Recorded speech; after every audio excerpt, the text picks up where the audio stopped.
Hi, my name's Sally-Ann Sharp and I'm a functional consultant at TISCI. Hi, I'm Darren Bassett, Head of Business Transformation at TISCI, and today we're going to show you the Freedom of Information application that we've developed for use across the public sector. So Sal, can you show us what the key features are?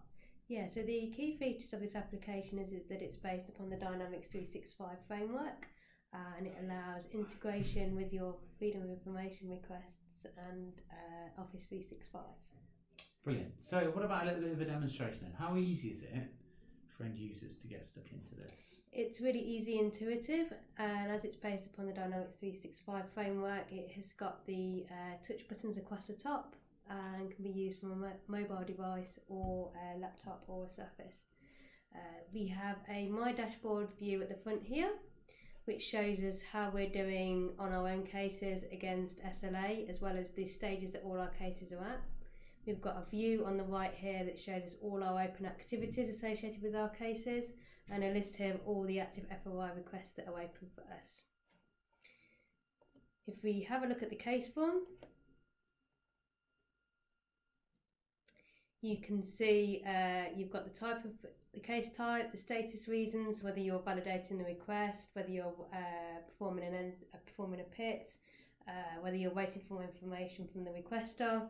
You've got the date you received it, the date you complete it, the description of what the request is about, and the final response that you give back to the request. You've also got key information that you can report on here, such as whether an NCND was given, whether we charged for the request, whether an exemption was applied, or whether a public interest test was needed.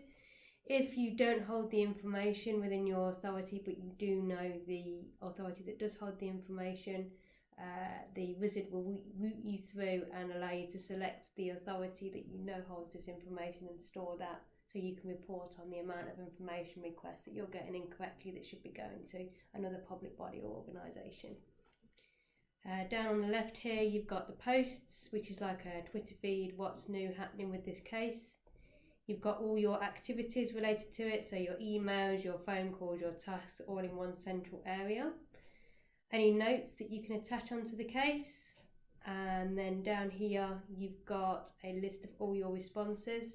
So these will be, when you go through the wizard, these will create responses so you can track the path that the request took from beginning to end and what was the outcome at every stage.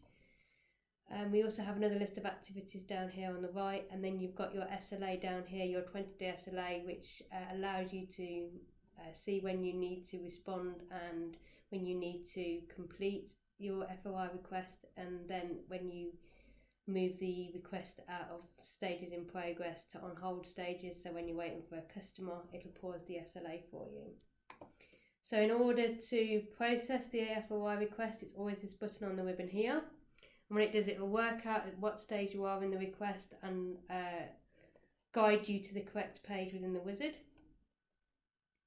So throughout the entire process, it's just a series of questions with predefined answers and tips on the right here to help your users make an informed decision as to the right outcome.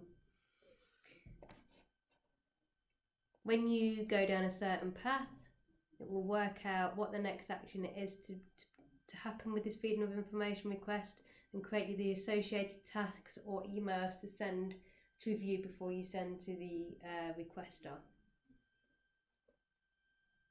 So that seems to make it much easier and quicker for civil servants, public servants to respond to Freedom of Information requests. So that's looking at it from a user processing perspective. What kind of management level reporting is available?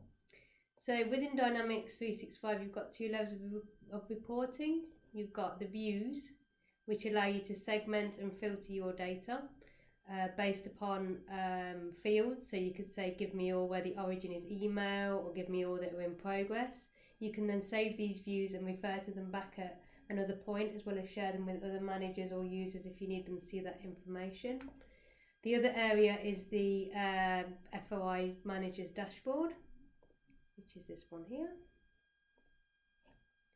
which allows you to see how your team are performing against their FOI requests. It shows you all FOI requests that have come into the mailbox that haven't yet been dealt with.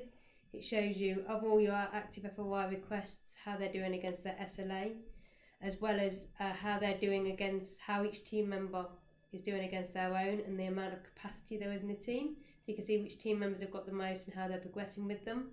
Then we've got some trend analysis along the bottom here that says of the FOI request that you've completed, what was the outcome? Did you issue a refusal notice? Did you give advice? Those kind of things. You've got a monthly trend here as to how you're performing against your SLA, whether you're complying, whether you're not complying, and also a monthly trend analysis on where your FOI requests are originating from. Sally, thank you very much. Thank you.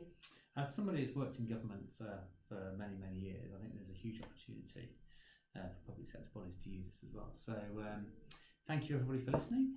If you need more information, please go to our website, tisky.com, or find us on social media. Thank you.